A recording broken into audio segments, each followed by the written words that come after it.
සඳහා নমස්කාරය කියන්නේ.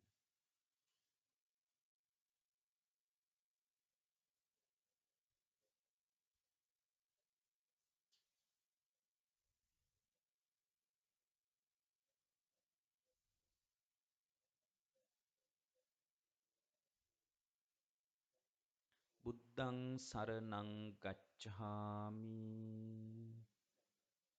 ධම්මං සරණං ගච්ඡාමි සංඝං සරණං ගච්ඡාමි ဒ ුතියම්පි බුද්ධං සරණං ගච්ඡාමි ဒ ුතියම්පි ධම්මං සරණං ගච්ඡාමි ဒ ුතියම්පි සංඝං සරණං ගච්ඡාමි තතියම්පි බුද්ධං සරණං ගච්ඡාමි තතියම්පි ධම්මං සරණං ගච්ඡාමි තතියම්පි සංඝං සරණං ගච්ඡාමි තිසරණ ගමනං සම්පුන්නං පාණාති පාතා වේරමණී සික්ඛාපදං සමාදියාමි අදින්නාදානා වේරමණී සික්ඛාපදං සමාදියාමි කාමේසු මිච්ඡාචාරා වේරමණී සික්ඛාපදං සමාදියාමි මුසාවාදා වේරමණී සික්ඛාපදං සමාදියාමි සුරාමේරය මජ්ජපමා දට්ඨානා වේරමණී සික්ඛාපදං සමාදියාමි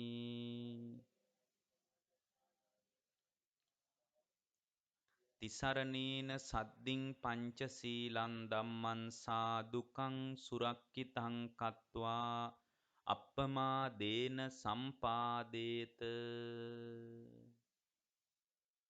සමන්තා චක්කවාලේසු අත්‍රා ගච්ඡන්තු දේවතා සද්දම්මං මුනි රාජස්ස සුනන්තු සග්ග මොක්කදං ධම්මස්සවන කාලෝ අයං බදන්තා ධම්මස්සවන කාලෝ අයං බදන්තා ධම්මස්සවන කාලෝ අයං බදන්තා නමෝ තස්ස භගවතු අරහතෝ සම්මා සම්බුද්දස්ස නමෝ තස්ස භගවතු අරහතෝ සම්මා සම්බුද්දස්ස නමෝ තස්ස භගවතු අරහතෝ සම්මා සම්බුද්දස්ස සම්මා දිට්ඨි ආවුසෝ උච්චති කිත්තාවතානුකෝ ආවුසෝ අරිය ශාවකෝ සම්මා දිට්ඨි හෝති. ඒ අපගේ ශාස්ත්‍රු වූ සම්මා සම්බුදුරජාණන් වහන්සේට අප හැම දෙනාගේම নমස්කාරය වේවා. ඒ භාග්‍යවතුන් වහන්සේ වෙනුවෙන් පිළියෙල කරපු මේ සියලු මල් පූජාවන් ආදී අනිකුත් පරිවාර පූජාවන් බුදුරජාණන් වහන්සේට පූජා කරනවා, පූජා වේවා කියන අදිෂ්ඨානය ඇති කරගන්න. හොඳයි පින්වත්නි, දැන් මේ මොහොතේ ඊටාම ශ්‍රද්ධාවෙන් ධර්ම ශ්‍රවණය කරන්නටයි බලාපොරොත්තු වෙන්නේ. කර්මාන්ත හා සේවාංශේ රේගු කාර්ය මණ්ඩලයේ පින්නතුන් අද දේශනාවට දායකත්වයේ දරනවා. අපි ඇත්තන්ගේ අරමුණු සිහි කරලා දේශනාව අවසානයේ අනුමෝදනා කරන්න බලාපොරොත්තු වෙනවා. දැන් ධර්ම ශ්‍රවණය කරන්න කාලය. පින්වත්නි, බුදුරජාණන් වහන්සේ පෙන්වා දෙන වැඩපිළිවෙල ඊටාම ප්‍රායෝගික එකක්. ඒක ආගමික කෝණෙන් හොයන්නත් බෑ, දාර්ශනික කෝණෙන් හොයන්නත් බෑ. එහෙම එක එක පැති වලින් අල්ලගන්න බෑ. ආගමක් නෙමෙයි කියලා කියන්නත් බෑ. ආගමික ලක්ෂණ ඕන තරම් බුද්ධ ආගමේ තියෙනවා. ආගමකට ආවේනික ලක්ෂණ ඔය ආගමික ග්‍රන්ථ, ආගමික මධ්‍යස්ථාන, ආගමික ශාස්ත්‍රූවරු මේ ඔක්කොම ඉන්නවා. ශාස්ත්‍රූවරයෙකුත් බුදුරජාණන් වහන්සේ අපිට වැඩ ඉන්නවා. එතකොට මේ ආගමකට අදාළ ආවේනික සියලු ලක්ෂණ තියෙනවා. තවත් සමහර අය ටිකක් වැඩියෙන් කැමති මේක ආගමක් නෙමෙයි කියලා කියන්න. සමහර අය එකටත් උනන්දුවක් තියෙනවා. එතකොට ඒගොල්ලෝ මේකේ දාර්ශනික කතා ගොඩාක් හොයනවා. දාර්ශනික කතා කියන්නේ ඉතින් මේකේ තියෙන දේශපාලන දර්ශනය හොයනවා. ආර්ථික දර්ශනය හොයනවා. පරමාණුව ගැන බුදුහාමුදුරුවෝ කියලා තියෙන්නේ මොනවද කියලා හොයනවා. මේ ලෝකය ගැන, විශ්වය ගැන, පෘථුවිය ගැන, පෘථුවිය ආරම්භය ගැන, සුද්‍ර ජීවීන් ගැන මේ විදිහේ එක එක කතා ගොඩාක් හොය ආ දාර්ශනික හරයක් හොයනවා. ඇත්තටම ওই දෙන්නටම ධර්මයේ හම්බ වෙන්නේ මේ බුදුරජාණන් වහන්සේගේ පණිවිඩය ආගමක් කියනවටත් වඩා දර්ශනයක් කියනවටත් වඩා මේකට කිට්ටුම වචනේ තමයි ජීවන දර්ශනයක් කියන එක. මේක ඊටාම සුන්දර ජීවත් වෙන පටිපාටියක් තමයි මේකේ තියෙන්නේ. එතකොට මේ ජීවත් වෙන පටිපාටිය තුළ මේ මොහොතේ Tamanට නිවීමක් අත්දකින්න ලැබෙනවා. ඒක මරණින් එහා පැත්ත එකක් නෙමෙයි. ඒක තමයි බුදුදහම වෙනත් ඉගැන්වීම් වලට වඩා වෙනස් වෙන්නේ. ලෝකේ මැවුම් වාදයට බර ඉගැන්වීම් වල කතා කරන්නේ මරණින් එහා පැත්තේ පවතින විමුක්තියක් ගැන. හැබැයි බුදුරජාණන් වහන්සේ අපට උගන්වනවා මරණින් මෙහා පැත්තේ පවතින සදාකාලික සම්පූර්ණයෙන්ම මේ මොහොතේ ජීවිතේ කිසිවක් නැතුව හිතාම මේ නිවිලා යන සම්පූර්ණ සදාතනික තත්වයක් ගැන තමයි බුදු කෙනෙක් අපිට උගන්වන්නේ. එතකොට මෙන්න මේ පණිවිඩේ මතු කරගන්නේ නැතුව අපි මේ මොන පින්කම් කළත් මොන විදියට පුද පූජා වත් පිළිවෙත් මේ සියල්ලම කළත් අපිට කවදාවත් විමුක්තිය සම්බන්ධ කතාවක් අහගන්න ලැබෙන්නේ නැහැ. ඉතින් ජීවිතේ ඇත්තටම හොඳට හැලහැප්පිලා තියෙන මිනිසුන්ට මේ ධර්මයේ හරි පහසුවෙන් ජීවිතේට ගලප ගන්න පුළුවන්. ජීවිතේ හොඳට ආස්වාදයේ විඳලා තියෙන අයට ඉක්මනාම ඉක්මනින් තේරෙනවා. මොකද බුද්ධ කාලේ වුණත් හොඳට ආස්වාදයේ විඳපු අය තමයි ඉක්මනට ධර්මයට ඇවිල්ලා තියෙන්නේ. එතකොට එහෙමනම් පරණ ආස්වාද කතා ඒ මොකක්වත් ධර්මයට එන ශ්‍රාවකයෙකුට අදාළ වෙන්නේ නැහැ. ඒ වගේම තමයි පරණ ජීවිතයේ තිබුණු අඩුපාඩුකම් මේ ධර්මයට අදාළ වෙන්නේ නැහැ. පරණ අඩුපාඩු ගොඩාක් තිබුණු අය ධර්මයට ඇවිල්ලා තියෙනවා. ඒ කියන්නේ පරණ ගොඩාක් අඩුපාඩු තිබ්බා කියලා මං කියන්නේ දැන් ওই සමහර වෙලාවට දැන් අද නම් එහෙම කෙනෙක් ධර්මයට ආවොත් ඒ ධර්මී කතා කරන තැන්වලම විශාල ප්‍රශ්නයක් ඇති වෙනවා. දැන් ওই අම්බපාලි කියන්නේ ಭಾರತයේ විශාල මුදලකට විකිණිච්ච ඇත්තටම මේ විසංගණක් නේ අපේ වචන වලින් කිව්වොත් ගණිකාවක් නේ. ඒකට අම්බපාලි වගේ කෙනෙක් බුදුරජාණන් වහන්සේට එයාගේ අඹවණේකුත් තිබිලා තින එකත් අන්තිමටම පූජා කරනවා. එයාට මේ ආස්වාදනීය ගතිය ගැන යාට කිසිම සැහැල්ලුවක් සනීපයක් සැපයක් තිබුණේ නැහැ. මොකද එයා හොඳට ආස්වාදය ගැන දන්නත් කෙනෙක්. මේ රූපයේ තුල පවතින විඳීම් තුල පවතින හඳුනා ගැනීම තුල පවතින සිතුවිලි තුල පවතින මේ විඥානස්කන්ධේ ක්‍රියාත්මක වීම තුල පවතින ආස්වාදය ගැන යාලා හොඳටම දන්න අය. ඒගොල්ලන්ට ආයේ අමුතුවෙන් කියන්න දෙයක් නැහැ. නමුත් අන්තිමටම මේ ආස්වාදයේ තුලත් පවතින යම් සොම්නසක් තියෙනවා නම් ඒකත් වෙනස් වෙලා යනවා නේද කියලා තේරුම් ගත්ත අය. ඒක තේරුම් ගත්ත නිසාම එයාගේ ජීවිතේ පින්වත්නි හරි ලස්සන දෙයක් වුණා.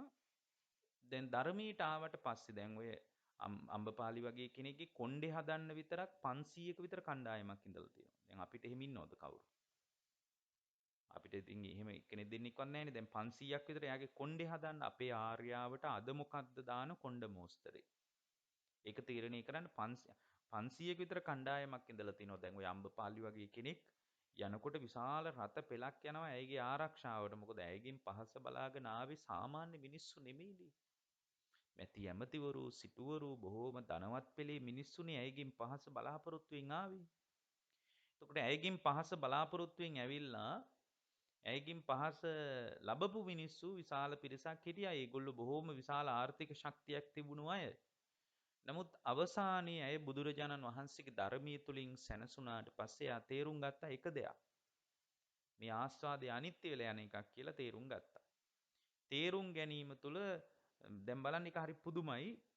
මේ රත්තරන් පාට හමක් තිබුණ ಭಾರತයේ විශාල මුදලට විකිණිච්ච කාන්තාවක් වෙච්ච අම්බපාලිය අවසානෙට අර දිග කේශ කලාපයක් කපලා දාලා රත්තරනින් හදපු මිරිවැඩි සඟලත් විසි කරලා දාලා මේ ධර්මයේ තුලින් හිත හදා ගැනීම පිණිස මැටි පාත්‍රයකුත් අතට අරගෙන ඊට පස්සේ මේ කහට වස්ත්‍රයකුත් දරාගෙන පින්නපාතේ වැඩියා කියන එක හරි පුදුමයිනේ පින්නත්නි. දැන් ඒක කොච්චර පුදුමද බලන්න. එයාගේ ජීවිතේ සම්පූර්ණයෙන්ම කන පිට හැරෙව්වේ මේ ධර්මයේ. එයාගේ ජීවිතේ සම්පූර්ණ පෙරළුණා ධර්මයත් එක්ක. ඒක කොච්චර පෙරළුණාද කියනවා නම් දැන් බලන්න බුදුරජාණන් වහන්සේ දැන් ඒ වගේම බලන්න මේ ලෝකේ දැන් අපිට නම් අපේ කැළඹීම බලන්න අපි කැළඹෙන්නේ අපිට ජීවිතේ වැඩිච්ච ධර්මයක් නැති නිසා. අපේ අභ්‍යන්තරේ කැළඹෙන්නේ අපිට වැඩිච්ච ධර්මයක් නෑ. දැන් ඔය බණක් ඇහුවත් අපේ ජීවිතේ තියෙන්නේ දැන් බණ නම් හොඳට අහනවා තමයි.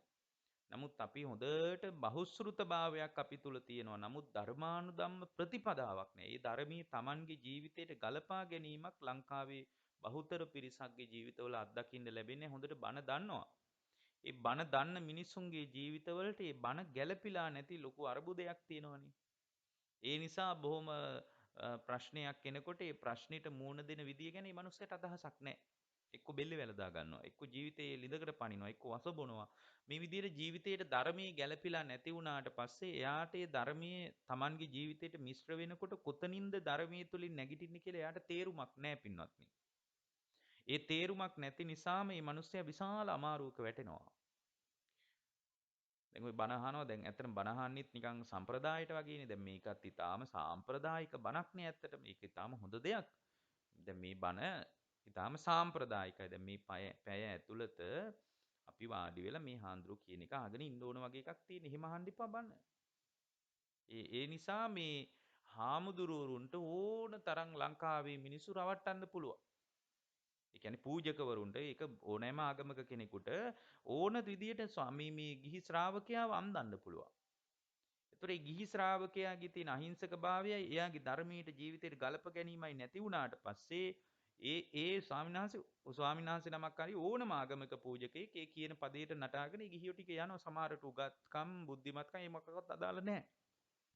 ඒක අර සාම්ප්‍රදායික කෝණයෙන් බැලුවම ස්වාමීන් වහන්සේ නමක් වුණත් කියන බණක් එකපාර අහන්න එපා පින්වත්නි. හොඳට විමසන්න. විමසා අහන්න මේ හාඳුරු කියන්නේ ඒක හරියට බුද්ධ දේශනාවේ කියන්නේ මේ මේ හරියට තමන්ගේ ජීවිතේ සාත්තරකාරයෙක් ළඟට ගිහින් සාත්තරයක් අහනවා වගේ බණ අහන්න ඕන. දැන් සාත්තරකාරයෙක් ළඟට ගිහින් බණ අහන මේ සාත්තරයක් අහගන්නකොට ඒ මිනිස්සයා හැම වෙලාවෙම බලනවා මේ කියන ඒවා කොච්චර ඇත්තද.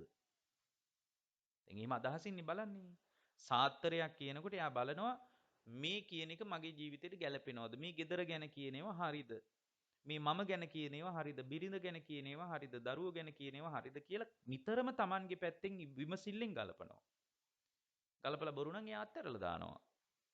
නමුත් දැන් මේ ධර්මයේ වගේ එකක් ගලප ගනිද්දි මිනිසුන්ට එහෙම කුසලතාවයක් නැහැ. මිනිස්සු නිකාම් අහනවා.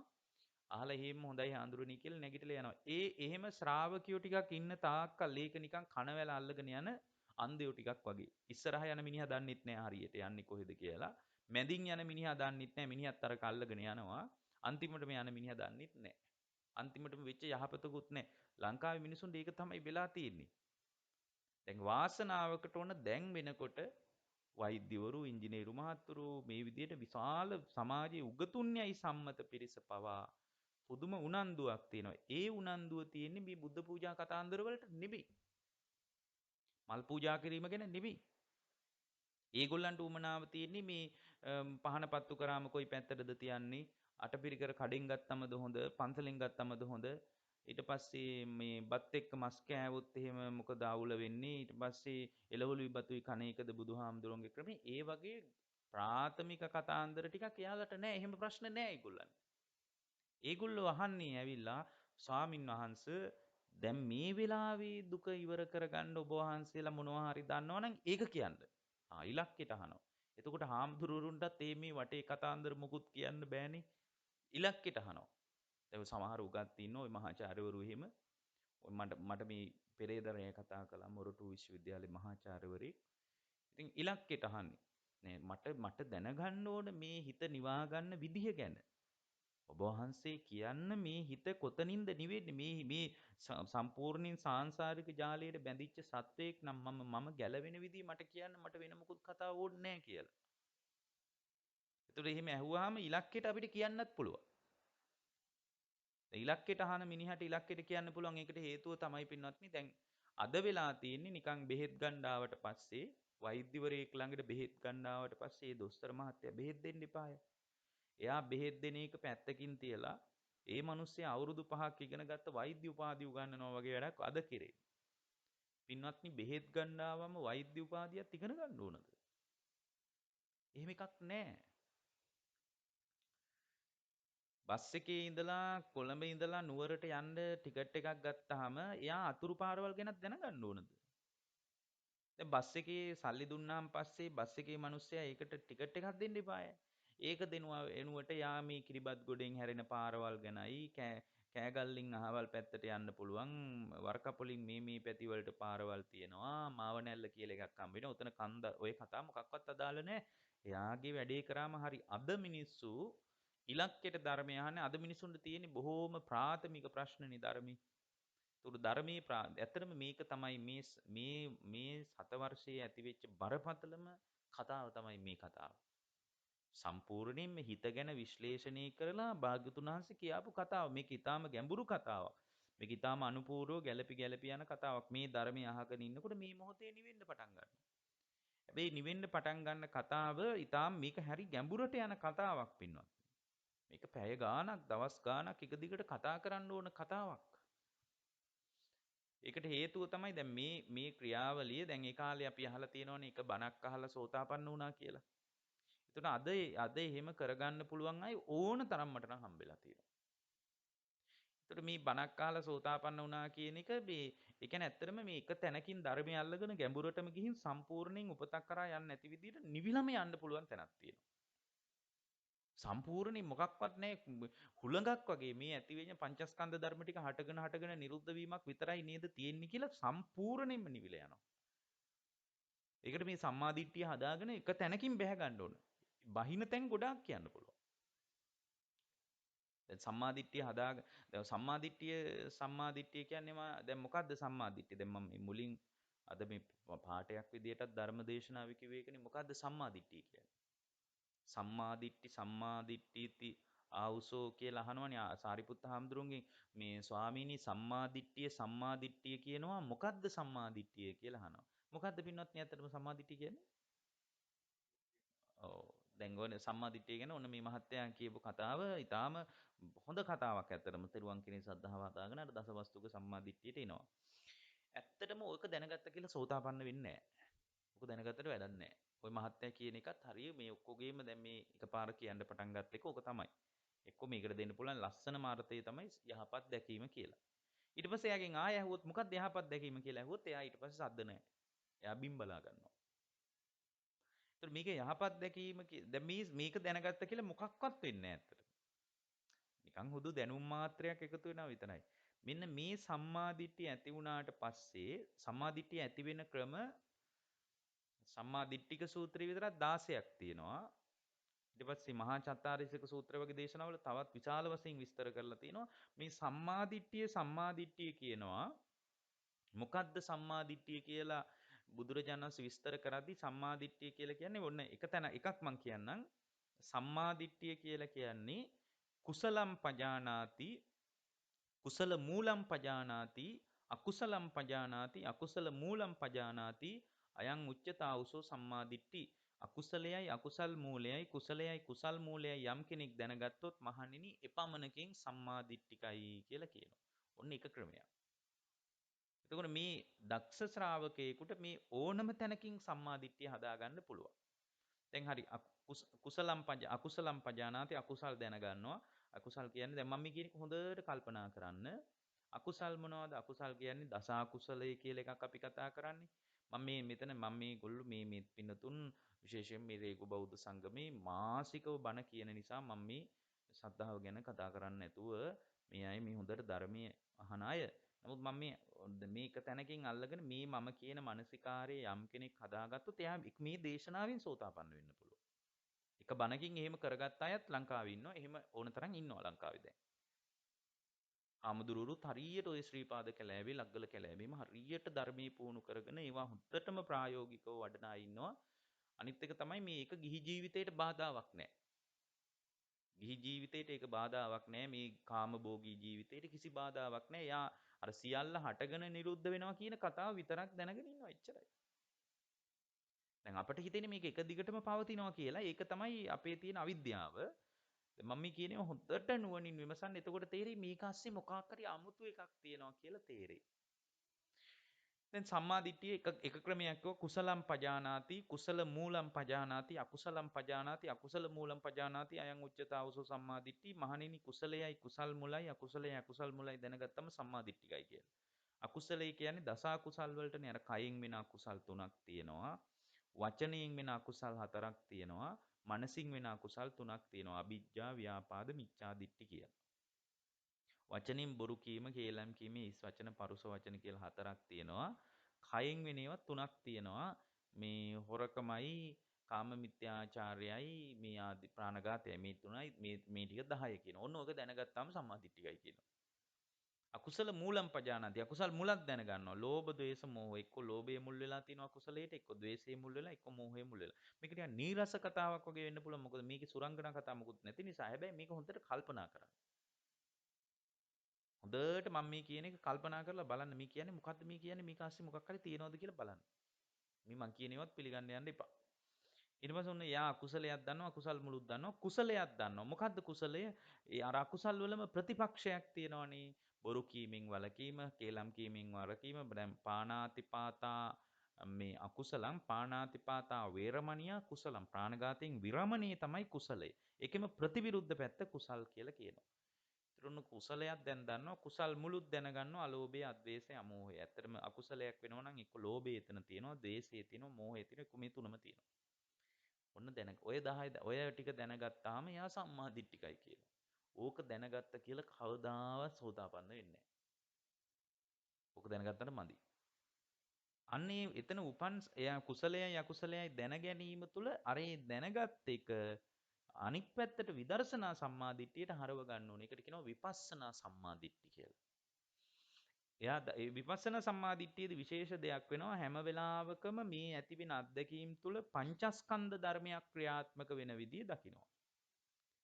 මේ කුසලයේ තුලයි දැන් එයා කුසලයක් දන්නවා අකුසලයක් දන්නවා. එහෙමනම් මෙතන අකුසලයේ අතෑරපු ගතියක් තියෙනවනේ. දැන් අකුසලයේ ප්‍රතික්ෂේප කරලා ඉන්නේ යා. අකුසලයේ අතෑරලා. අකුසලයේ අතෑරලා දැන් ඇයි කුසලයේ අකුසලයේ දන්නවනේ පජානාති දැනගෙන තියෙනවනේ. ඊට පස්සේ දැන් එයා කුසලයක් තුලත් එයා දකිනවා මේ පංචස්කන්ධ ධර්ම ටිකක් හැම වෙලාවකම මේ ඇති වෙන ක්‍රියාවලිය පංචස්කන්ධ ක්‍රියාවලියට ගලපන්නේ නැතුව දුක හමාර වෙනවා කියනවනම් නේතන්තානං විච්ඡතික වෙන්න බැරි දෙයක් කියලායි ධර්මයේ තියෙන්නේ. ඇයි දුක කියන්නේ පංචස්කන්ධ ලෝකයට නිසා මේ අත්දකින්න දේ පංචස්කන්ධ ක්‍රියාවලියට ගලපන්න ඕන. සමහරට ඒක තේරෙන්නේ නැති වෙන්න පුළුවන් මෙතන ඉන්න අය. එක එකනගේ ප්‍රඥාවේ මට්ටමටනේ මේක තේරෙන්නේ. සමහරට මේවා දන්නේම නැත්තම් මේවා මොකක්වත් තේරෙන්නේ නැත්තම් නිකන් මහා උබතෝ කෝටික කතාවක් වගේ හිතෙන්නත් පුළුවන්. දැන් මේක හරි දැනගන්නකො මේ පංචස්කන්ධ ධර්මයක් ක්‍රියාත්මක වෙන තැනට අත්දකින්න සම්මාදිට්ඨිය හරවගත්තේ නැත්තම් සෝතාපන්න වීමක් නැහැ. ඒ කියන්නේ එයා දකිනවා මේ කුසලයේ තුලත් පංචස්කන්ධයක් ක්‍රියාත්මක වෙනවා. මොනවද පංචස්කන්ධය කියන්නේ? රූප, වේදනා, සංඥා, සංකාර, විඥාන. ඒතර රූප වේදනා සංඥා සංකාර විඥාන කියන පංචස්කන්ධයක් නම් ක්‍රියාත්මක වෙන්නේ. ඇත්තට මේක ඒ කියන්නේ ඔබ තුල මේ හැම වෙලාවකම පංචස්කන්ධ ධර්ම ටිකක් තමයි හටගෙන නැති වෙවි යන්නේ. ඒක අපිට තේරෙන්නේ නැහැ. දැන් මම මේ බණ කියනවා කියලාමයි ඔබට හිතෙන්නේ. ඇත්තටම පින්වත්නි මේ බණ කියන එක ASCII හොඳට විමසලා බලනකොට ඔන්න ඕක තේරුණාට පස්සේ යාට තේරෙනවා යංකින්චි සමුදය ධම්මං සබ්බන්තං නිරෝධ ධම්ම සියල්ල තුලම හටගෙන නිරුද්ධ වෙලා යාමක් විතරයි තියෙන්නේ කියලා තේරෙනවා. දැන් මේ බණ කියන එක ඇතුලේ දැන් මම බණ කියනවනේ ඔබට. කියනකොටත් මේ මම කියන එකමයි වෙන්නේ. දැන් ඔබට බණ මේ ඇහෙනවනේ. මේ බණ ඇහෙනකොට ඔබට චක්කු විඤ්ඤාණය කියලා එකක් පහළ වෙනවා. දැන් ඉස්සල්ලා දැන් මෙතන සමහර පංචස්කන්ධය දන්නේ නැති කෙනෙකුත් ඉන්න පුළුවන්. දැන් මේක තමයි අර මූලික බුදුදහමේ තියෙන හරයාත්මක මූලික අතිවාරමවත් දන්නේ නැතිව අපි පුද පූජා ටික අල්ලගෙන හිටලා අපි අහනවා හිටි ගමන් හාමුදුරුවන්ගෙන් එහෙම අනේ හාමුදුරුවනේ ඒ කාලේ බණක් අහලා සෝවාන් වුණාලු දැන් ඇයි සෝවාන් වෙන්න බැරි කියලාත් හිටි ගමන් අහනවා නිකන් අපෙන්. එතකොට එයා මේ පදනමට ආйти මූලික දේවල් ටික ගැනත් එයාට හැඟීමක් නැහැ. දැන් බලන්න පංචස්කන්ධය අපි තෝරගමුකෝ. දැන් මේක කවදා හරි උදව් වෙයි. අද හෙට උදව් වෙන්නේ නැති වෙයි. රූපය. ඒ රූපය කියන්නේ මේ ඔබේ මේ එළියේ තියෙන රූපය. මේ ඔබට පේන එකක් තියෙන්නේ. ඒ රූපේ. එතකොට මේ රූපයත් හත් ආකාරයෙන් දැනගන්න ඕනේ. ඒක සත්තට්ඨාන වගේ සූත්‍රවල තියෙන. ඒක ටිකක් ගැඹුරට යන එකක්. හත් ආකාරයෙන් දැනගන්න. රූපම් පජානාති, රූප සමුදයම් පජානාති, රූප නිරෝධම් පජානාති, රූප නිරෝධගාමිනී පටිපදම් පජානාති, රූපස්සස්සාදම් පජානාති, රූපස්සාදීනවම් පජානාති, රූපස්ස නිස්සරණම් පජානාති කියලා මේක හත් ආකාරයකින් දැනගන්න ඕනේ. දැනගත්තාම තමයි මේ ඥානතෝ අහම් භික්කවේ පස්සතෝ ආසවාණං කයං වදාමි. දැනගන්න කෙනාටයි දැක ගන්න කෙනාටයි මහණෙනි මං ආශ්‍රව ක්ෂය වෙනවා කියලා කියනවා. මෙන්න මෙතන විතරමයි ලියන්න තියෙන්නේ. වෙන මොනවද දැනගත්තත් වැඩක් නැහැ. පංචස්කන්ධ දුක විතරමයි අවබෝධ කරන්න තියෙන්නේ. සෝතාපන්න වෙන ශ්‍රාවකයෙකුට පංචස්කන්ධ දුක විතරමයි අවබෝධ වෙන මොනව අවබෝධ කරන්නද? මේ ලෝකෙ මොකුත් අවබෝධ කරන්න නැහැ. ඒතකොට මේ රූපේ කියන්නේ මේ කන බොන කෑමෙන් හැදෙන රූපේ. මේ සතර මහා ධාතු ටිකක් මේ ක්‍රියාත්මක වෙන්නේ රූපේ තුල. මේ රූපේ ඊට වඩා වෙන මොකක්වත් නැහැ. ඇත්තටම මේ රූපේ ගැනම නිකන් හොඳට තේරුම් ගත්තාම එතනත් කෙලින්ම සම්මාදිට්ඨියට ඇවිල්ලා ඒකත් විදර්ශනා සම්මාදිට්ඨියට හරවගෙන මාර්ග සම්මාදිට්ඨියට හරවගෙන ඵල සම්මාදිට්ඨියට හරවගෙන ප්‍රතිවේක්ෂණ සම්මාදිට්ඨියට ගියාට පස්සේ ඉතින් කරගන්න දෙයක් නැහැ. ඔය ඉන්නවා. ඉතින් ඉන්නවා එච්චරයි. දැන් ඒතකොට මේ සම්මාදිට්ඨිය කියන එක ඇස්සේ මුහුදට යනවා වගේ ගැඹුරට යන එකක් තියෙනවා. අර උඩින් කියන සම්මාදිට්ඨිය තිසරණේ ගැන දන් දීමේ විපාක සිල් රැකී ඕක මොන සම්මාදිට්ඨියක්ද? ඕක මේ මුල් පදනමේ කතාවනේ ඕක. ඔය පදනමේ කතාව ඔහොම නෙමෙයි අවුරුදු ගාණක් කටපාඩම් කරගෙන හිටියම මොකක්වත් වෙන්නේ නැහැ. එහෙමනම් දැන් මේ කතාව කෙලින්ම නිවනට බරයි. කැමති කෙනෙක් ගලප ගන්න. ඒක සමහරට එක්කෙනෙක් දෙන්නෙක් හරි මේ අදහස ගනි. ඒ ගත්තාම මට මේ බණක් කියන්න කියලා තියෙන නිසා මම බණ කියනවා එච්චරයි.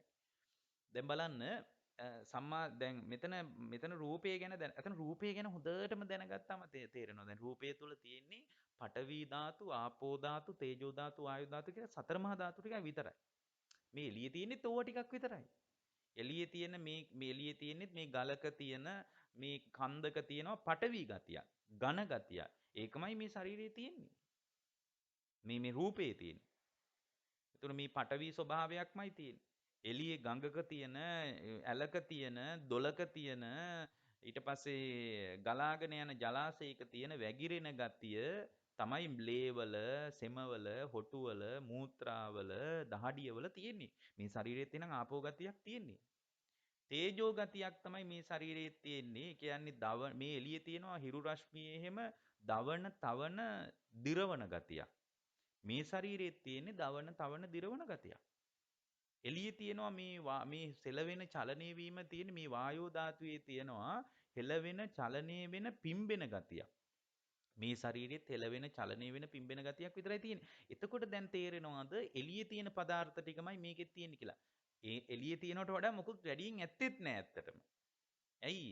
එළියේ තියෙන කන බොන කෑමෙන්මනේ හැදුනිත් ඇඟ. මම කියන්නේ කොච්චර තේරෙනවද කියලා මට තේරෙන්නේ නෑ. එළියේ තියෙන කන බොන කෑමෙන්ම නම් මේ ඇඟ හැදුනේ එළියට වඩා මොකක්වත් පදාර්ථ ටිකක් නෑ කියලා රූපය ගැන තේරුම් ගැනීම තුළම යම් කෙනෙකුට විදර්ශනා සම්මාදිට්ඨිය උපදව ගන්න පුළුවන්. එළියේ තියෙන කන බොන කෑමෙන්මයි මේක හැදිලා තියෙන්නේ. එහෙනම් එළියේ තියෙන පඨවි ආපෝ තේජෝ වායෝ ගැනීම නිසාමයි මේ ශරීරේ වැඩි එළියේ තියෙන පඨවි ආපෝ තේජෝ වායෝ නතර කරොත් එදාට මේ රූපේ කඩා වැටෙනවා. එහෙමනම් තේරෙනවා එළියේ පඨවි ආපෝ තේජෝ වායෝ ඇසුරු කරගෙන තමයි මෙතන පඨවි ආපෝ තේජෝ වායෝ ටිකත් ක්‍රියාත්මක වෙන්නේ. පඨවි ධාතු ආපෝ ධාතු තේජෝ ධාතු වායු ධාතු කියන සතර මහා ධාතුන්ට වඩා වෙන මොකක්වත් මේක ASCII නෑ. කන බොන කෑමෙන්ම වැඩෙන ශරීරයක් මේ නඩත්තු වෙන්නේ කියලා ඕකම විදර්ශනා කරලත් එයාට තේරෙනවා මොකක්වත් නෑ මේක ASCII කියලා. ඒතකොට යාට ජීවිතේ එපා වෙන්නේ නැහැ ඇත්තටම. සමහර අය හිතනවා ජීවිතේ එපා වෙයි මහාන වෙන්න යන්න හිතෙයි. මේ මහාන වෙන්න යන්න හිතෙයි කියලා අපිට හිතෙන්නේ ඒක එයා දන්නේ නැතිකම නිසා. මේ කතාව දන්න ඇත්තටම අපිට රාත්‍රියට කතා කරන සමහර මිනිස්සු ඒගොල්ලන්ගේ ජීවිතවල තියෙන අත්දැකීම් එක්ක අපිට තේරෙනවා ඒගොල්ලෝ මේ නිකම්ම මිනිස්සු නෙමෙයි. ඒගොල්ලෝ මේක උමනාවෙන් හොයන අය. මේක හරියටම දැනගත්තම නිවෙනවා පිටනොත් අය ඇවිල්සෙන්න මොකක්වත් නැතුව. එතකොට මේ රූපේ ඇත්ත කතාව දැනගන්න ඕන රූපේ. මේ ටික හරි දැනගන්න එක වටිනවනේ. වේදනාව. වේදනාව කියන්නේ සම්පූර්ණ හැඟීමක්. වේදනාව කියන්නේ විඳිනවා. සැප විඳිනවා, දුක් විඳිනවා, මධ්‍යස්ථ විඳීම් ඇති වෙනවා. ඔන්න ඕකට තමයි වේදනා කියලා කියන්නේ. විඳින දේවල් ටික. ඊට පස්සේ රූප වේදනා සංඥා. සංඥාව කියන්නේ අඳුනා ගැනීමට. රූප සංඥා, ශබ්ද සංඥා, ගන්ධ සංඥා, රස සංඥා, පොට්ටබ්බ සංඥා, ධම්ම සංඥා කියලා අඳුනා ගැනීම හයක් තියෙනවා. ඇත්තටම මේ ටික බුද්ධ ශ්‍රාවකයෙකුට කියන්න ඕනේ. එයා මේ ටික හොයලා දැනගෙන තියෙන්න ඕනේ. නමුත් මේ ටිකක් දැනගමුකෝ මේක කවදා හරි උදව් වෙයි. සංඥාව කියන්නේ මොකක්ද එතකොට? හඳුනා ගැනීමට. එතකොට ඊළඟට කියනවා රූප වේදනා සංඥා සංකාර. සංකාර කියන්නේ අර හඳුනාගත් එකට අනුව හිතේ ඇතිවෙන සිතුවිලි වලට. හිතේ සිතුවිලි ටිකක් ඇති වෙනවනේ. අන්නේ සිතුවිලි වලට කියනවා සංකාර කියලා. විඥානය කියලා කියන්නේ මේ හිතේ තියෙනවා විශේෂයෙන් දැනගන්න ලක්ෂණයක්. විශේෂයෙන් දැනගන්නවා. කනකොට දිව මුල් කරගෙන යා විශේෂයෙන් දැනගන්නවා. මොනවද විශේෂයෙන් දැනගන්නේ? අම්බිලම්පි විජානාති. ඇඹුල් රස දැනගන්නවා. කාරිකම්පි විජානාති කර රස, අකාරිකම්පි විජානාති කර නොවන රස, ලෝණකම්පි විජානාති. මේ විදිහට අර රස දැනගන්න ගතියක් තියෙනවනේ. ඒ දැනගැනීමේ ක්‍රියාවලිය කරන්නේ විඥානණයෙන්, විඥාණයෙන්. ඔය ටිකට කියනවා රූප වේදනා සංඥා සංකාර විඥාන කියලා. ඇත්තටම පින්වත්නි හැම අත්දැකීමක් ටික තුලම ওই පංචස්කන්ධ ධර්මයක් හටගෙන නිරුද්ධ වෙලා යනවා. ඔක තමයි ඇත්තටම වෙන්නේ. ඒ කියන්නේ හැම වෙලාවකම දැන් මේ ටික දැනගන්න එකමයි වටින්නේ. හටගෙන නිරුද්ධ වෙලා යනවා. පවතින්නේ නැහැ. අපිට හිතෙනවා මේක දන්නේ නැතිකමට මේ ටික පවතිනවමයි කියලා. මේ ටික පවතින්නේ නැහැ ඇත්තටම හොයලා බලද්දි. දැන් මේ බණ අහගෙන ඉන්න වෙලාවෙත් ඔබට මේ ආයතන 6 හරහා ආයතන 6 හරහානේ පංචස්කන්ධය ඇති වෙන්නේ ආයතන 6 හරහා. ආයකත් දැනගන්න එක හොඳයි. ඇස කන නාසය දිවකය මනස කියන ආයතන 6 හරහා තමයි පංචස්කන්ධය මෝරන්නේ. එතකොට මේ පංචස්කන්ධේ මෝරන්නේ ඇස කන නාසය දිවකය මනස හරහා නම් ඇස නිසාත් පංචස්කන්ධේ වැඩෙනවා කන නිසාත් වැඩෙනවා. දැන් මේ බණ කියන වෙලාවෙත් ඕක තමයි වෙන්නේ. මොකද්ද බණ කියන වෙලාවේ වෙන්නේ? ඔන්න දැන් බණ කියන වෙලාවේ හැබැයි මෙතන තව එකක් තියෙනවා. අපිට පොඩි අවුල් වෙච්ච තැනක් තියෙනවා මේ පංචස්කන්ධේ ක්‍රියාත්මක වෙනකොට රූප වේදනා සංඥා සංකාර විඥාන කියන පිළිවෙලට නෙමෙයි ඇත්තටම ක්‍රියාත්මක වෙන්නේ. ඒක ක්‍රියාත්මක වෙන විදිය වෙනයි. අර නාම රූප ධර්මයන් කියන එක තමයි නාම රූප කියන ස්වභාවය තමයි මම කියන්නේ හොඳට විමසන්න කල්පනා කර විමසන්න වෙන කල්පනාව කොහෙටවත් යවන්නේ නැතුව මේක තේරුණොත් එimhe එතනම දුක ඉවර වෙනවා. නාම රූප කියලා දෙකක්නේ පංචස්කන්ධය කියන්නේ. ඇත්තටම නාම රූප මේ පංචස්කන්ධයේ උඩුදුවන්නේ ඒකම විස්තර කරන එක විදියක් තමයි නාම රූප කියන්නේ. නාම කියන්නේ නාම රූප කියන විභාගයේ තමයි පංචස්කන්ධය කියන්නේ. ඒක අපි පස්සේ කතා කරන්න බලමු. මේ අද බැරුණොත් කවදා හරි පුළුවන් වෙයි කතා කරගන්න. නැත්නම් ඔබට හොයලා හරි දැනගන්න හිතෙයි. දැන් පංචස්කන්ධේ රූප වේදනා සංඥා සංකාර විඥාන කියන පිළිවෙලට නෙමෙයි ක්‍රියාත්මක වෙන්නේ. මේක ක්‍රියාත්මක වෙන්නේ වෙන විදියකට. එතකොට දැන් මේ බණ ටික අහගෙන ඉන්න වෙලාවේ ඔබට චක්කු විඥානයේ සෝත විඥානයේ තමයි පළවෙනියෙන් පහළ වෙන්නේ. දැන් මේ බණ කියන එක ඇස්සෙත් මම ඔබට ඉස්සල්ලා කිව්වනේ මේ බණ අහගෙන ඉන්නකොටත් පංචස්කන්ධයක් හටගෙන නිරුද්ධ වෙනවා කියලා. ඒක ඕක දැන් තේරෙන්න මම කියන්න එපාය. දැන් මේ බණ අහගෙන ඉන්නකොට සෝත විඥානය තමයි පහළ වෙන්නේ. ඒ කියන්නේ කනේ විඥානය. ඒ නිසා තමයි මම මේ කියනේම ඔබට ඇහෙන්නේ. එතකොට මේ කනේ විඥානයේ ක්‍රියාත්මක වෙනවා. විඥාන කාය හයක් තියෙනවා. චක්කු විඥාන, සෝත විඥාන, ගාන විඥාන, જીවහා විඥාන, කාය විඥාන, මනෝ විඥාන කියලා. ඇත්තටම විඥාන හයක් ඔබ තුල නැහැ. එක විඥානයක් තියෙනවා. ඒකේ ආකාර හයක් තියෙනවා. එක විඥානයයි තියෙන්නේ. ඒකේ ආකාර හයක් තියෙනවා.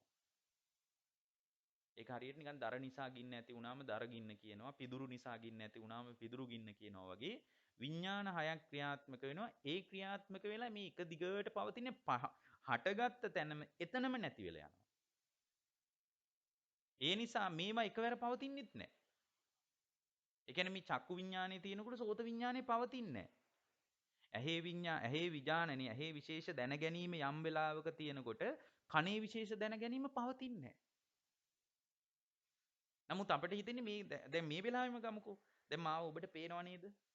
මාව පේනවා. එහෙනම් චක්කු විඥානේ ක්‍රියාත්මකයි. ඉතින් මං කියන එකත් ඇහෙනවනේ. එහෙනම් සෝත විඥානයත් ක්‍රියාත්මකද නැද්ද? සෝත විඥානයත් ක්‍රියාත්මකයි. ඒතර දැන් මං අනිත් පැත්තට කියනවා මේක සමහරට තේරෙන්නේ නැති වෙන්න පුළුවන් ඔබතෝ කෝටිකයක් වගේ හිතෙන්නත් පුළුවන්. දැන් මම ඉස්සල්ලා කිව්වා මේවා එකට ක්‍රියාත්මක වෙන්නේ. පින්වත්නි එකට ක්‍රියාත්මක වෙන්නේ නැහැ. හටගෙන නිරුද්ධ වෙන වේගයේ වැඩිකමට අපට හිතෙනවා එකට ක්‍රියාත්මක වෙනවා වගේ කියලා. චක්කු විඥානය ඇති වෙලා නිරුද්ධ එතනම නිරුද්ධ වෙනවා. එතකොට සෝත විඥානය ක්‍රියාත්මක වෙනවා එතනම නිරුද්ධ වෙනවා. ඔහොම නෙමෙයි මේ 3 4 එකට ක්‍රියාත්මක වෙනවා. ඇත්තට මේ විඥානය ක්‍රියාත්මක වෙන්නේ පරිගණකයක දත්ත කියවනවා වගේ. මේ බුදු කෙනෙක්ගේ විස්මිත පණිවිඩය මෙතනයි තියෙන්නේ. එහෙම නැතුව මේ පුද පූජා ටිකේ නෙමෙයි. පරිගණකයක දත්ත කියවනකොට කම්පියුටර් ගැන දන්න අය දන්නවා මේ සින්දුවකුත් ප්ලේ කරලා තියෙන්න පුළුවන්. ඊට පස්සේ මොකක් හරි මේ ඔය මොකක් හරි software එකක්වත් වැඩ කරන්න පුළුවන්. document file එකකත් වැඩ කරන්න පුළුවන්. නමුත් අපිට හිතෙන්නේ සින්දුවත් ඇහෙනවා ඒ වෙලාවෙම. ඉතුරු වැඩ ටිකත් නමුත් පරිගණකයක දත්ත එකවර එකයි කියවන්නේ. ඒ කියවන වේගයේ වැඩිකමට ඔක්කොම එකට වෙනවා වගේ හිතෙනවා. බුදුරජාණන් වහන්සේ මතක් කරනවා මහණෙනි චක්කු විඥානේ යම් තැනක පහළ වේද එතන සෝත විඥානේ නොපවතී කියලා. දැන් මේ ඇහෙන එක මේ වෙලාවෙම ඇහෙනවා පෙනිලා ඇහෙනව නෙවෙයි. ඇහි පෙනි පෙනී නැති වෙවි යනවා. ඒක එක දිගට පවතිනවා වගේ අපිට හිතෙනවා. ඒක මේ වගේ. දැන් පෑන් එකක් වේගෙන් කැරකෙනකොට වේගෙන් කැරකෙන වේගයේ වැඩිකමට හිතෙන්නේම රවුමක් කියලානේ. ඇයි රවුමක් කියලා හිතෙන්නේ? ඇයි කැරකෙන වේගය වැඩිනේ. නමුත් පෑන් එක නතර කරාම තේරෙනවා අනේ පෙති තුනයි තිබිලා තියෙන්නේ කියලා. මම මේ කියන එක තේරෙනවද?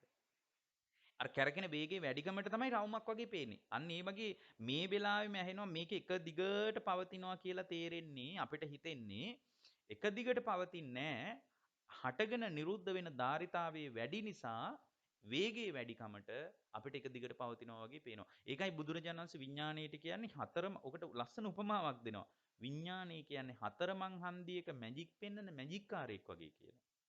ඒ උපමාව හරි ප්‍රබල උපමාවක්. මේ වගේ කතාවක් ලෝකේ කිසියක් ඉගැන්වීමක නැහැ. ලෝකේ ඉගැන්වීම් වල තියෙන්නේ ලෝකේ මැවුම්වාදී ඉගැන්වීම් වල තියෙන්නේ සම්පූර්ණයෙන්ම මැව්වා කියන කතාවට වඩා එකක් නැහැ. දැන් මේක බලන්න විශාල මානව කියවීමක් නේ. මනස ගැන මේ වගේ කියවීමක් මනෝවිද්‍යාවෙන්වත් මතුවෙලා තියෙනවද?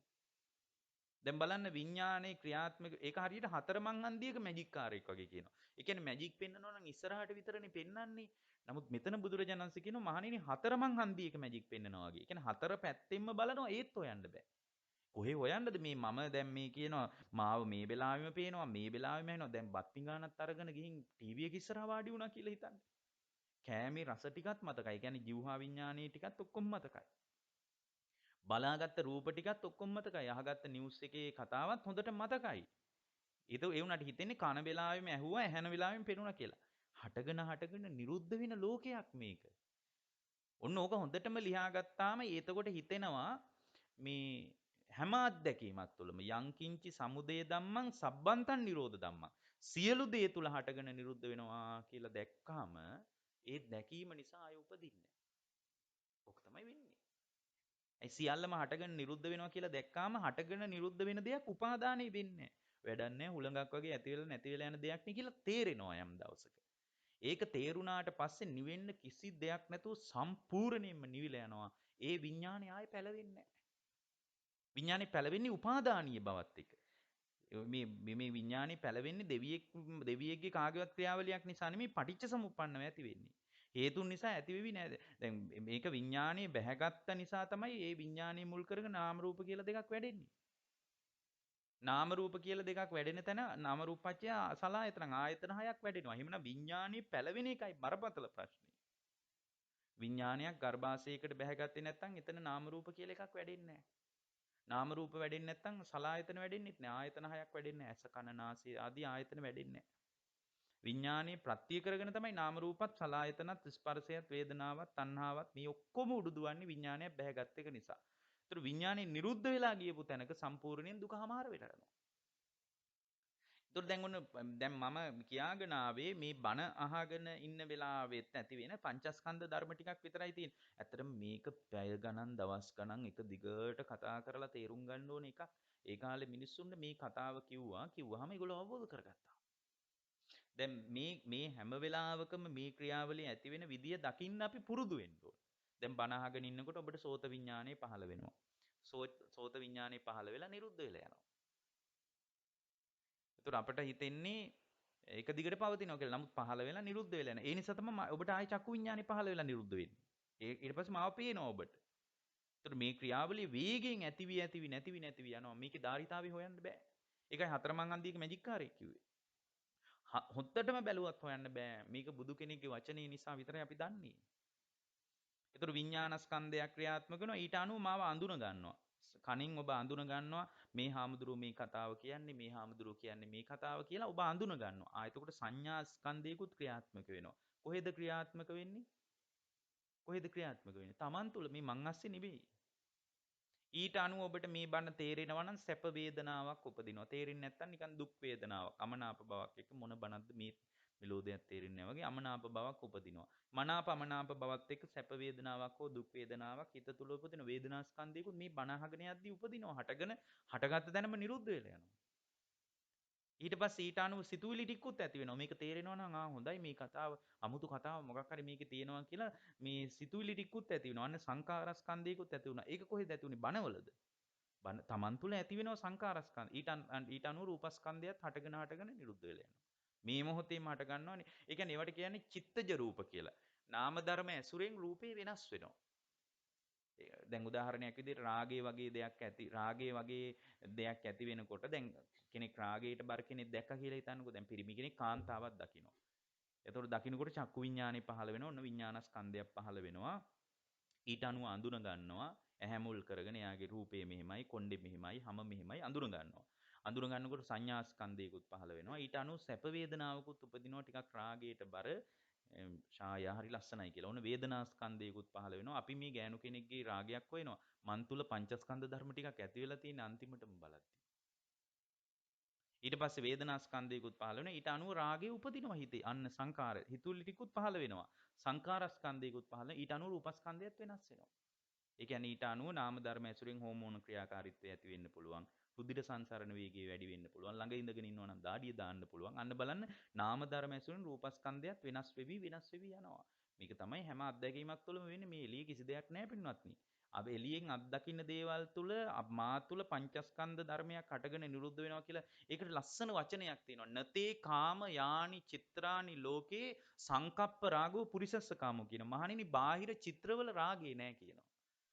නතේ කාම යානි චිත්‍රානි ලෝකේ බාහිර ලෝකේ චිත්‍රවල රාගේ නැහැ කියනවා. සංකප්ප රාගෝ පුරිසස්ස කාම. ඒක සංකල්පයක් විතරයි කියනවා. මේක සංකල්පයක් විතරයි කියලා දකිනකොට එයා රූපේ අභිනන්දනය කරන්නේ නැහැ. සතුටින් පිළිගන්නේ නැහැ. එයා දන්නවා මේ පංචස්කන්ධ මේ එතකොට එයාට මේ බණ අහන වෙලාවෙත් ওই ටික වෙන්නේ කියලා දැනගත්තම අන්තිමට බණ කියපු හාමුදුරුවෝ කෙනෙකුත් නැහැ. බණ අහපු මිනිස්සුත් නැහැ. අර එච්චරට මෙයාට මොකක්වත් නැහැ කියලා තේරෙනවා. අර ශූන්‍යතාවයේ හොත්තටම තේරෙනවා මොකුත් නැහැ මෙතන. මෙතන මේ හුදු පංචස්කන්ධ ධර්ම ටිකක් හටගෙන නිරුද්ධ වෙනවා. මගේ තියෙන අවිද්‍යාව නිසා මේක උපාදානිය වුණා කියලා ඒක ගැඹුරින් තේරෙනවා. අන්න එහෙම තේරුණාට පස්සේ ඒ තේරීම තුලමයි එයාට විදර්ශනා සම්මාදිට්ඨිය උපදින්නේ. දැන් අර කුසලයයි අකුසලයයි දෙක අස්සෙත් ඕක තමයි වෙන්නේ. දැන් කුසලයේ දකින්නකොට එයා කුසලයේ මම කියවනේ කුසලයේ අකුසලයේ දැනගෙන කුසල් මූලයි අකුසල් මූලයි දැනගෙන සම්මාදිට්ඨියට ආවා කියලා. එයා ඒකම පංචස්කන්ධ ධර්මයට ගලප ගන්නවා. අනේ දැන් ඔබට තේරෙනවා කොහොමද ගලපගන්නේ කියලා. කුසලයේ තුලත් පංචස්කන්ධ ධර්මයක්මයි ක්‍රියාත්මක වෙන්නේ කියලා දකිනවා. දැන් අකුසලයේ අතෑරියානේ මුලින් දැන ගැනීම තුල. දැන් කුසල් කර කර ඉන්නවා. දැන් කුසල් කර කර ඉන්නකොට එයාට කුසලයක් අභිනන්දනීය වෙන්නේ නැති දවසක් එනවා.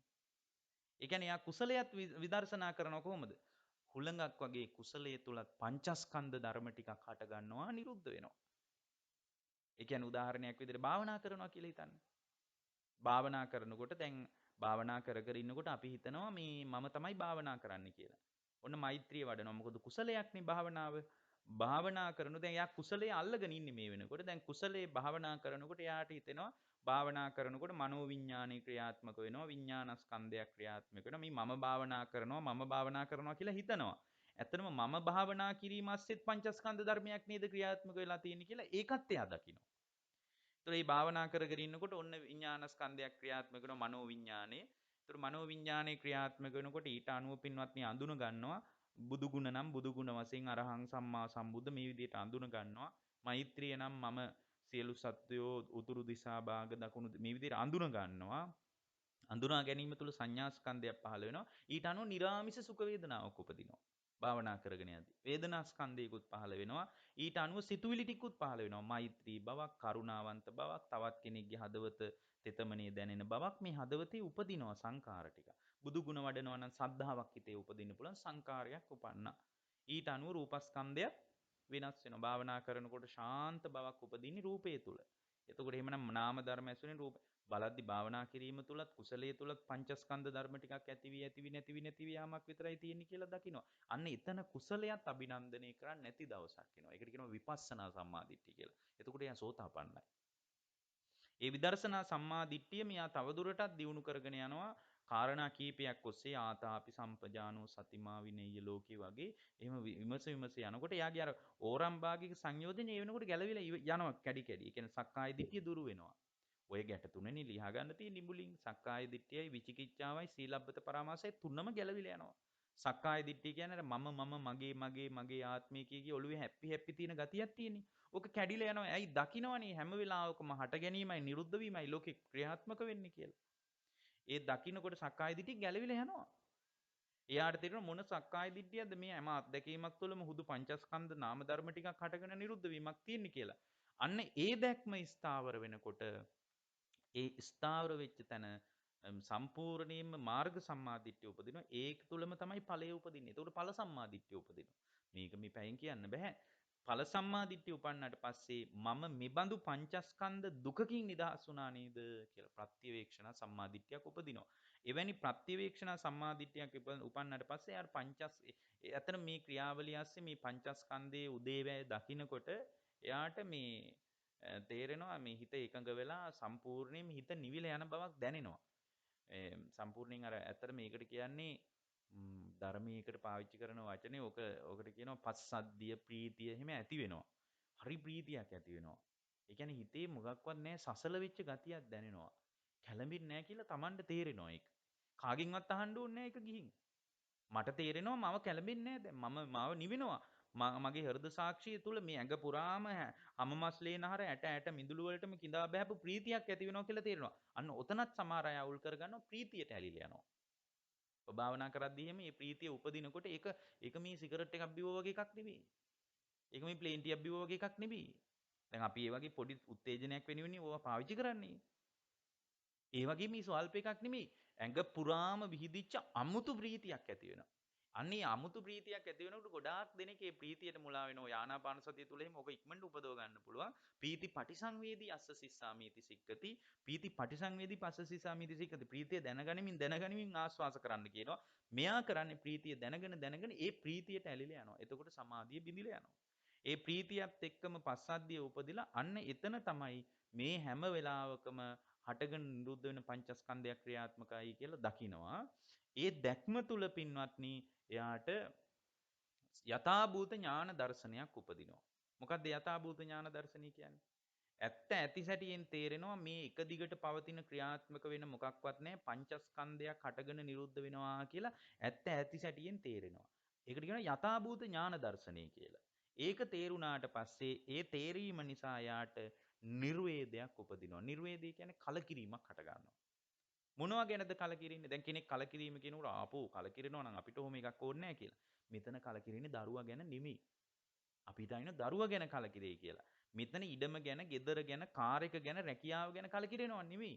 මෙතන කලකිරීම කියන්නේ දැන් අපේ ඔළුවේ ඇත්තට මේකට වචනයක් නෑ දෙන්න. නිබ්බිදා තිස්ස වචනියන් කියන නිර්වේදේ කියන එක.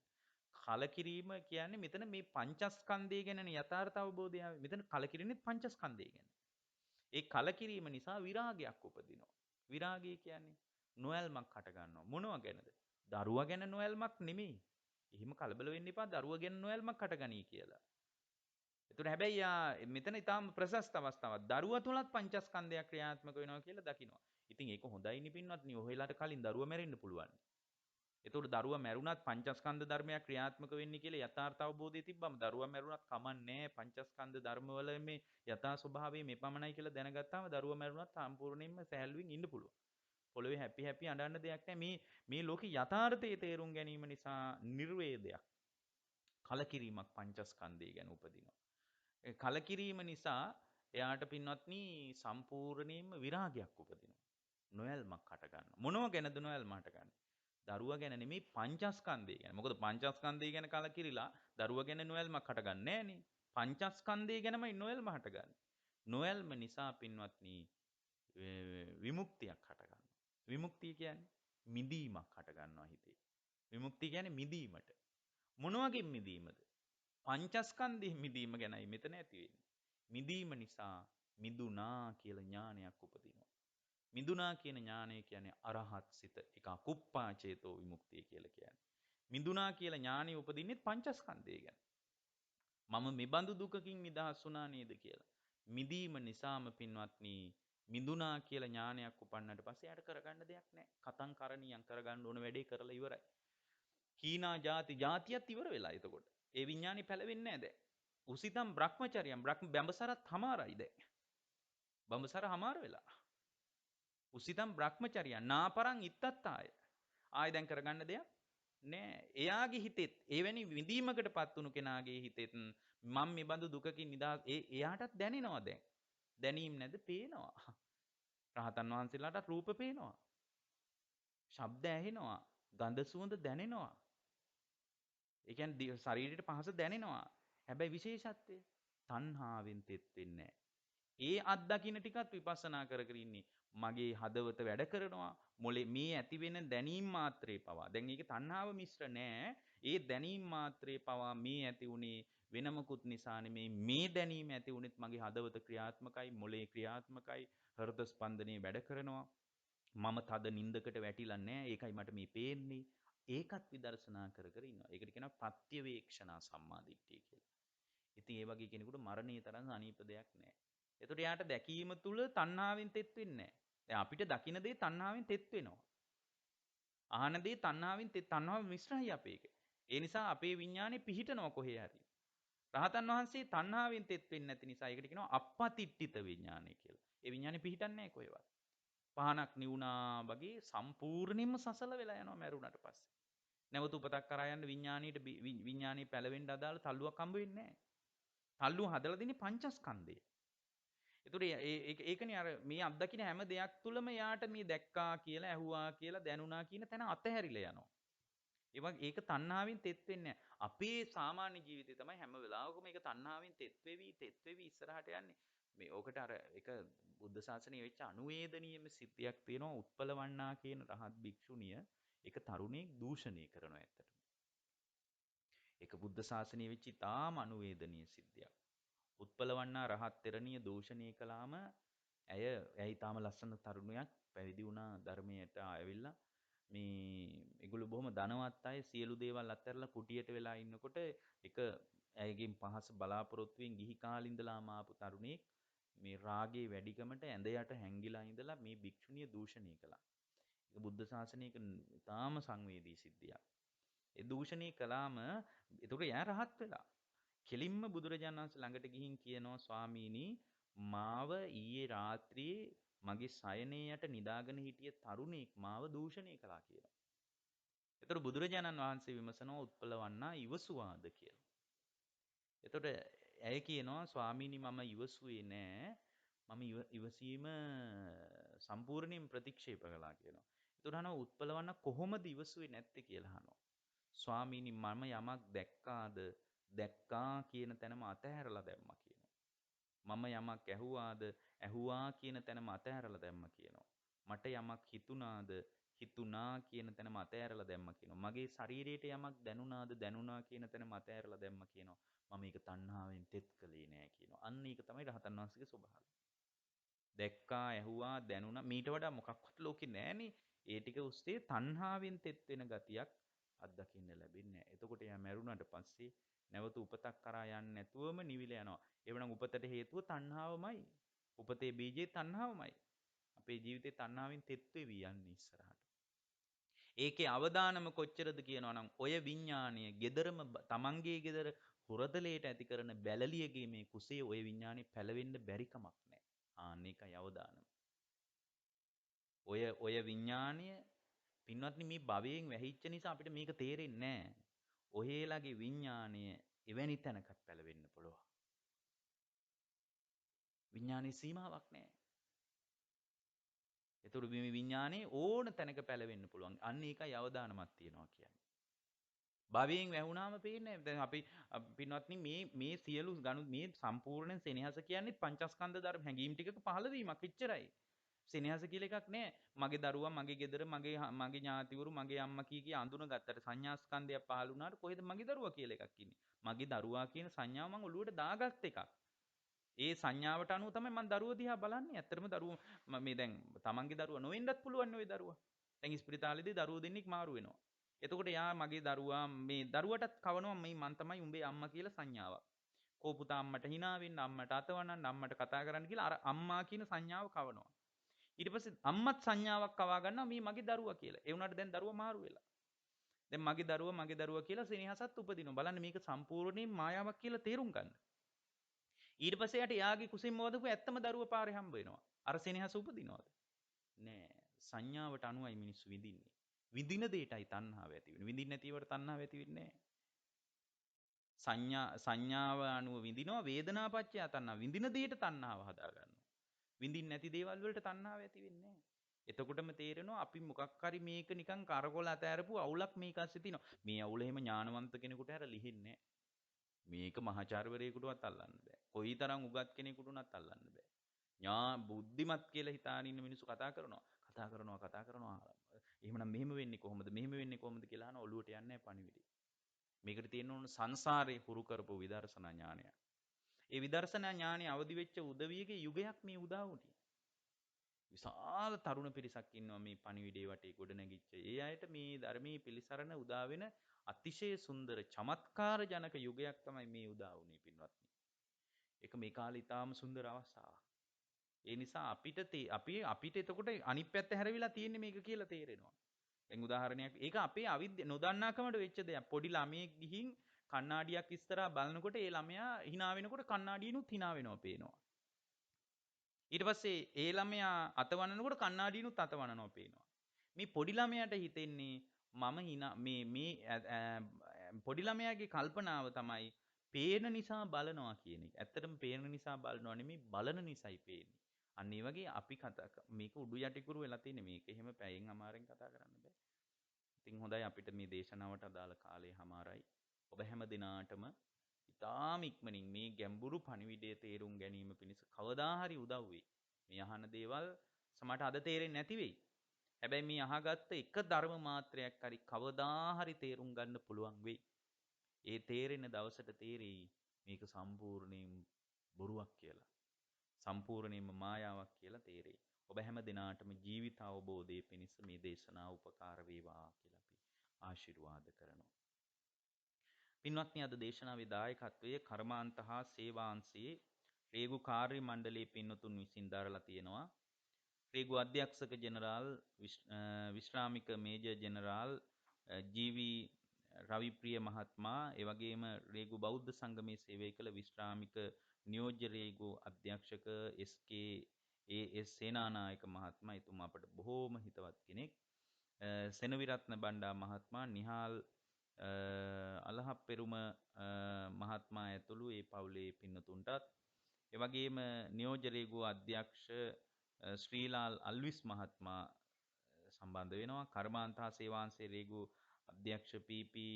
සුමනපාල මහත්මයා ඇතුළු කාර්ය මණ්ඩලයේ මානව සම්පත් කළමනාකරණ අංශයේ රේගු අධ්‍යක්ෂ සජීවනී අතපත්තු මැතිණිය සම්බන්ධ වෙනවා. ඒ පින්වතුන් ප්‍රධාන කාර්ය මණ්ඩලයේ රේගු බෞද්ධ සංගමේ සභාපති එම්.ආර්. රණරාජා මහත්මයා ප්‍රධාන සමාජික හැම දිනාටමත් අපි ආශිර්වාද කරනවා. මේ ධර්මයේ වඩා ගැඹුරුයි. සමහර කෙනෙකුට තේරෙන්නේ නැති වෙන්නත් පුළුවන්. කාට වුණත් කමක් නැහැ. වචන මාත්‍රයක් හරි මේ ධර්මයේ මොකක් හරි තේරුණා නම් ඒ හැමෝටම විශාල යහපතක් වෙයි කවදා හරි. ඔබ හැම දිනාගේම ජීවිතයේ ධර්මයේ පිහිට පිළිසරණ යහපත අභිවෘද්ධිය සැලසේවා. මේ ගෞතම බුදු සසුනේදීම නිවන් පිණිසම මේ දේශනාමේ කුසල් හේතු වාසනා වේවා කියලා අපි ආශිර්වාද කරනවා. ඒ වගේම අරමුණු විදියට රේගු සේවයෙන් විශ්‍රාම ගිය රේගු බෞද්ධ සංගමයට ඉමහත් සේවයක් කළ එස්.කේ.ඒ.එස්. සේනානායක මහත්මයාටත්, සෙනවිරත්න බණ්ඩා මහත්මයාටත්, නිහාල් අලහප්පෙරුම මහත්මයා ඇතුළු හැම දිනාටම අපි ආශිර්වාද කරනවා. ඒ ඇත්තෝ බොහෝම ශ්‍රද්ධාවන්ත අය. ඒ අයගේ මේ ක්‍රියාවලිය නිසා තමයි මං හිතන්නේ මේ රේගු බෞද්ධ සංගමය වේගයෙන් ශක්තිමත්ව මේ බෞද්ධ මුහුණුවරක් සහිතව ඉදිරියට යන්න විශේෂයෙන්ම අපේ පින්වත් කල්යාණ මිත්‍ර සේනානායක මහත්මයා ඇතුළු පින්වතුන්ගේ ඍජු සම්බන්ධ වීමක් තිබුණා. ඒ ඇත්තොන්ගේ ආරාධනය තමයි අපි අදත් වැඩි. එතුමා විශ්‍රාම ගියත් එතුමාගේ ආරාධනාවෙන් තමයි අපි වැඩම කළේ. අපි එතුමන්ලාට ආශිර්වාද කරනවා සෙනවිරත්න බණ්ඩා මහත්මයාටත් නිහාල් ලලප්පෙරුම් මහත්මයා ඇතුළු සේනානායක මහත්මයා ඇතුළු පින්වතුන්ට රේගු සේවයෙන් විශ්‍රාම ලැබීමට නියමිත නියෝජ්‍ය රේගු අධ්‍යක්ෂ ශ්‍රීලාල් අල්විස් මැතිතුමන්ටත් අපි සෙත් ප්‍රාර්ථනා කරනවා. රේගු සේවයෙන් ඉවත්ව යන රේගු බෞද්ධ සංගමේ හිටපු කමිටු සමාජිකා පද්මලතා මැණිකේ මහත්මියට සෙත් ප්‍රාර්ථනා කරන්න අවස්ථාවක් කරගෙන තිබෙනවා. කර්මාන්ත හා සේවාංශයේ රේගු කාර්ය මණ්ඩලයට සහ පවුල්වල හැම දිනාට සෙත් ප්‍රාර්ථනා කිරීමට අවස්ථාවක් කරගෙන තියෙනවා. ධර්ම දේශනාවට සහභාගී වූ සහ සංවිධානය කළ සියලු සත්පුරුෂයන්ට රේගු අධ්‍යක්ෂක ජෙනරාල්තුමා ඇතුළු සමස්ත රේගු කාර්ය මණ්ඩලයේ සමාජිකයන් හැම දිනාටම මේ අත විශේෂයෙන්ම නිවන් පිණිස මේ දේශනාව උපකාර වේවා කියලා ආශිර්වාද කරලා තිබෙනවා. විශේෂයෙන්ම අපවත් වී වදාළ අමරපුර මහානිකායේ පින්වත් මහානායක නම කියන්න අවසරයි කොටගොඩ ධම්මාවාස නායක ස්වාමින් වහන්සේටද උතුම් චතුරාර්ය සත්‍ය අවබෝධ කරගන්නට මේ දේශනාමය කුසල් හේතු වාසනා වේවා කියන අදිෂ්ඨානයත් මේ සියලු දෙනා නමින් මියගේ ඥාතිවරුන්ටත් ඔබ හැම දිනාගේම ජීවිතවලටත් සියලු දෙවියන්ටත් මේ ධර්මයේ ගැලපේවා. ඊ타ම ඉක්මනින් ගෞතම බුදු සසුනේදීම උතුම් චතුරාර්ය සත්‍ය අවබෝධ කරගන්නට මේ දේශනාමය කුසල් හේතු වාසනා වේවා කියන අදිෂ්ඨානෙන් අපි ධර්ම දේශනාව නිමා කරනවා. ඔබ හැම දිනාටම තෙරුවන් සරණයි.